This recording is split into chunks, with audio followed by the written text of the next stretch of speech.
Welcome back to Freedom Fridays. In this episode of Freedom Fridays, we're continuing our discussion on biblical sexuality. Last week we talked about gender roles, and if you saw that last week's Freedom Fridays and you're still here, thank you for bearing with me and hearing me out on these things. Actually, not even just hearing me out, but hearing where the scriptures stand on these things. And this week we're going to talk about elevating women and what that's looked like somewhat during history and definitely how the scriptures elevate women. I'm going to be reading something that is not my own. This is from Dr. John MacArthur. It's off of his Grace to You website, and it's entitled The Biblical Portrait of Women, Setting the Record Straight. The reason I'm going to read this to you is because he does an amazing job of setting this out. And instead of me just taking notes and then talking to you on these things, it's better just to get the first-hand account. And so, without further ado, here we go. The Biblical Portrait of Women, Setting the Record Straight by John MacArthur. The Bible is, and always has been, a revolutionary book. It stands like a coastal rock cliff to resist the surging, crashing waves of cultural change. And there may be no clearer demonstration of the Bible's immutable word than what it teaches about genuine femininity. The Bible rightly exalts women against cultures that distort, degrade, and debase them. Many in our society tout the sexual and reproductive liberation of women against the supposed oppressive, outmoded structures of the Bible.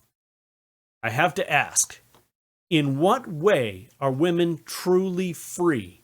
In what way does our culture honor them? Sure, they can vote. Sure, they can have opportunities to compete in the marketplace. But are they really free? Is their dignity and honor intact? I contend that women are used and abused more today than at any time in history.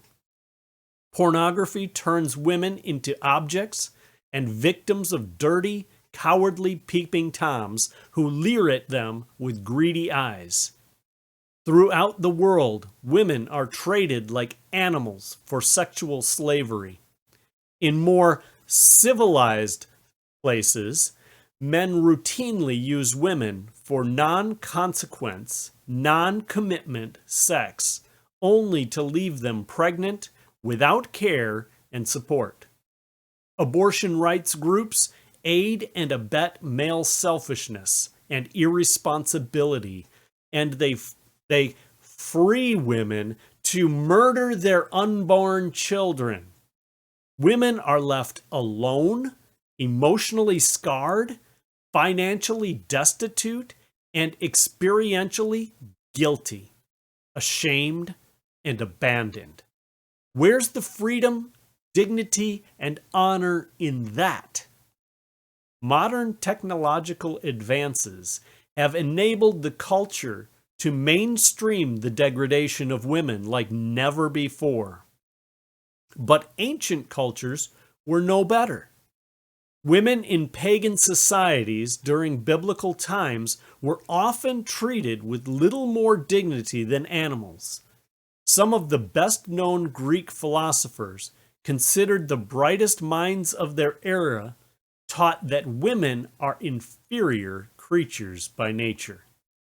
Even in the Roman Empire, perhaps the very pinnacle of pre-Christian civilization, women were usually regarded as mere chattel, personal possessions of their husbands or fathers, with hardly any better standing than household slaves.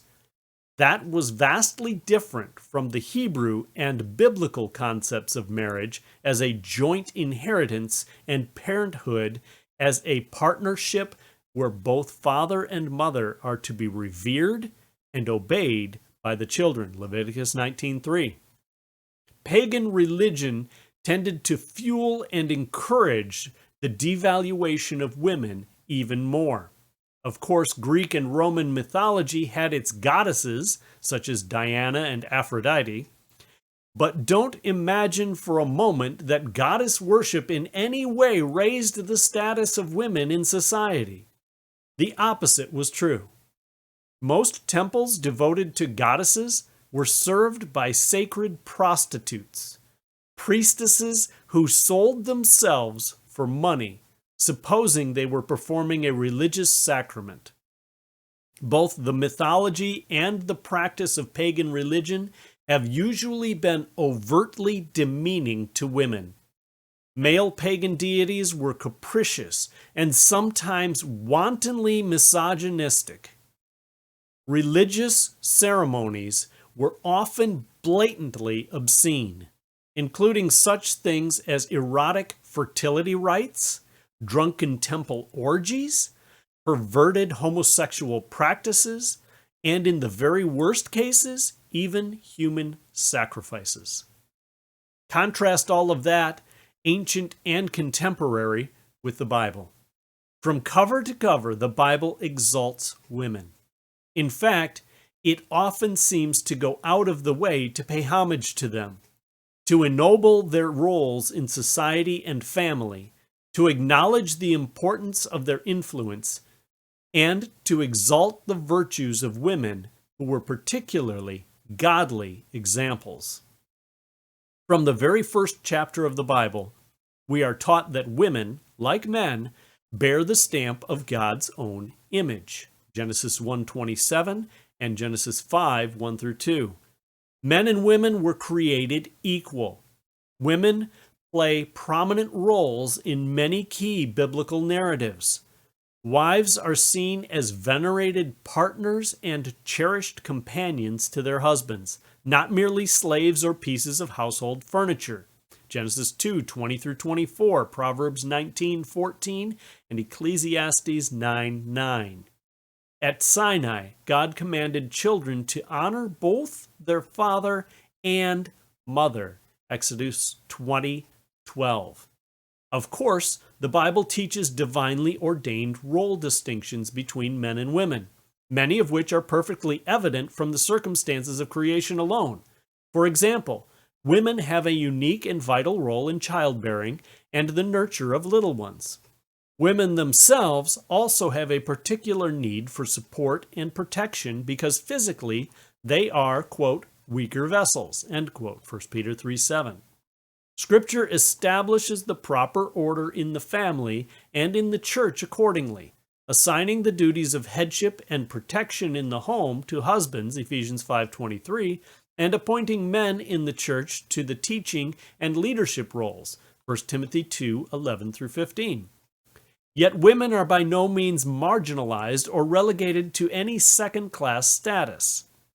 The Bible teaches women are not only equals with men, Galatians 3:28, but are also set apart for special honor, again, 1 Peter 3:7.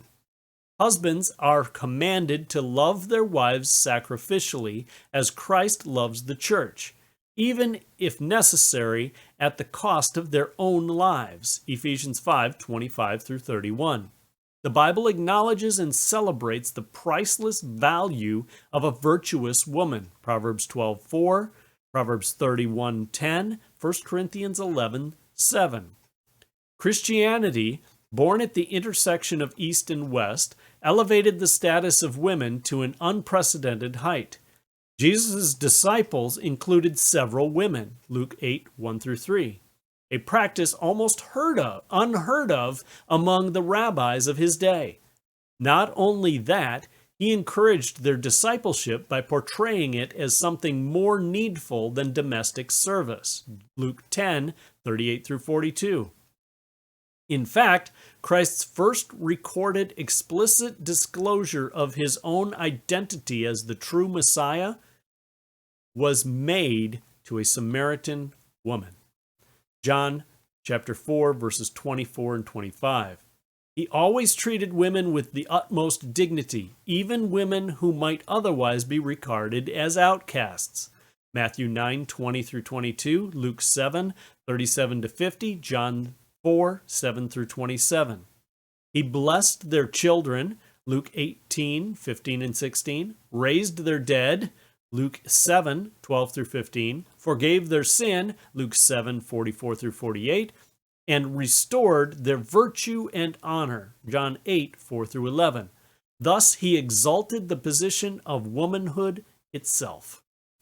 It is no surprise, therefore, that women became prominent in the ministry of the early church. Acts 12, 12 through 15, 1 Corinthians 11, 11 through 15.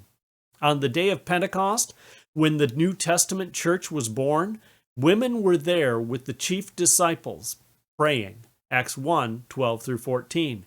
Some were renowned for their good deeds, Acts 9:36. Others for their hospitality, Acts 12:12, Acts 16, 14 through 15. Still others for their understanding of sound doctrine and their spiritual giftedness, Acts 18:26 and Acts 21, 8 through 9. John's second epistle was addressed to a prominent woman in one of the churches under his oversight. Even the Apostle Paul, sometimes falsely caricatured by critics of Scripture as a male chauvinist, regularly ministered alongside women. Philippians 4:3. He recognized and applauded their faithfulness and their giftedness. Romans 16, 1 through 6, and 2 Timothy 1:5. Naturally, as Christianity began to influence Western society, the status of women was dramatically improved. One of the early church fathers, Tertullian, wrote a work titled On the Apparel of Women, sometime near the end of the 2nd century. He said pagan women who wore elaborate ornaments, immodest clothing, and body decorations had actually been forced by society and fashion to abandon the superior splendor of true femininity. He noted, by way of contrast, that as the church had grown and the gospel had borne fruit, one of the visible results was the rise of a trend toward modesty in women's dress and a corresponding elevation of the status of women.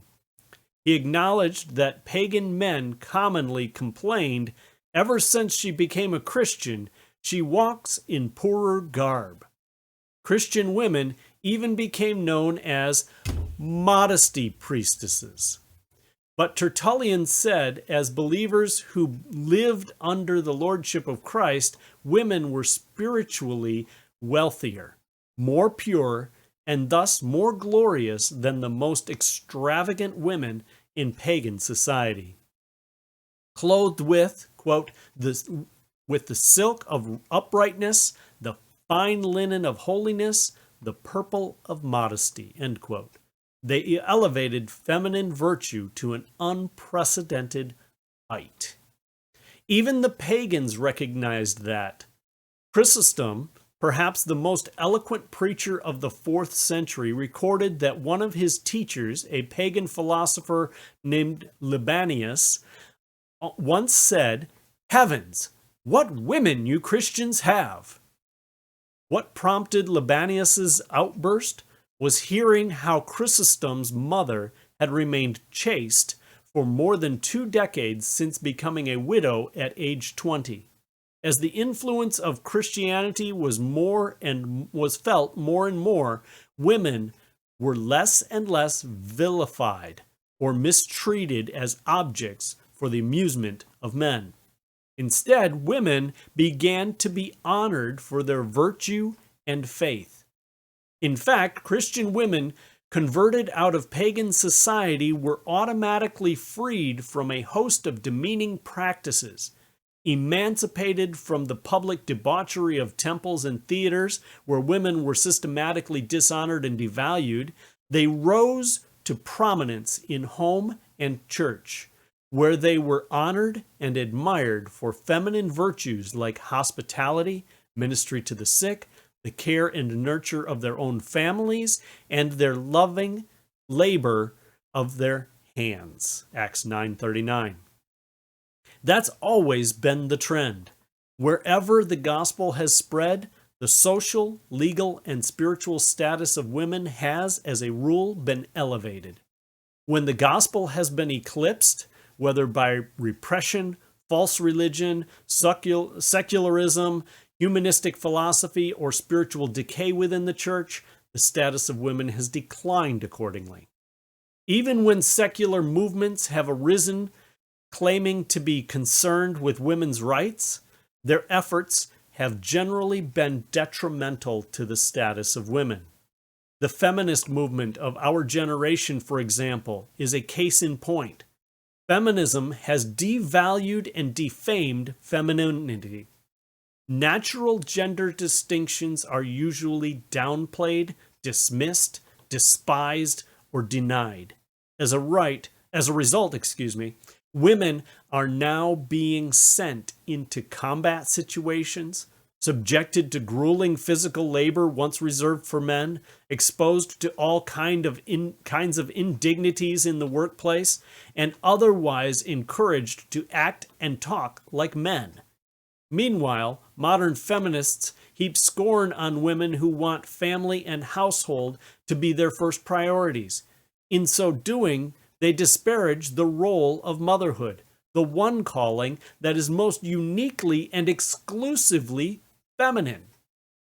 The whole message of feminist egalitarianism is that there is really nothing extraordinary about women. That is certainly not the message of Scripture. Scripture honors women as women, and it encourages them to seek honor in a uniquely feminine way. Proverbs 31, 10 through 30. Scripture never discounts the female intellect, downplays the talents and abilities of women, or discourages the right use of women's spiritual gifts. But whenever the Bible expressly talks about the marks of an excellent woman, the stress is always on feminine virtue. The most significant women in Scripture were influential not because of their careers, but because of their character. The message these women collectively give is not about gender equality, it's about true feminine excellence. And that is always exemplified in moral and spiritual qualities rather than by social standing, wealth, or physical appearance. And that's setting the record straight. Far from denigrating women, the Bible promotes feminine freedom, dignity, and honor. Scripture paints for every culture the portrait of a truly beautiful woman. True feminine beauty is not about external adornment. Quote, arranging the hair, wearing gold, or putting on fine apparel, end quote. Real beauty is manifest instead in the, quote, the hidden person of the heart, the incorruptible beauty of a gentle and quiet spirit, which is very precious in the sight of God, end quote. 1 Peter 3, 3 through 4. Thank you for tuning in. We'll see you next week as we continue this study on biblical sexuality on Freedom Fridays.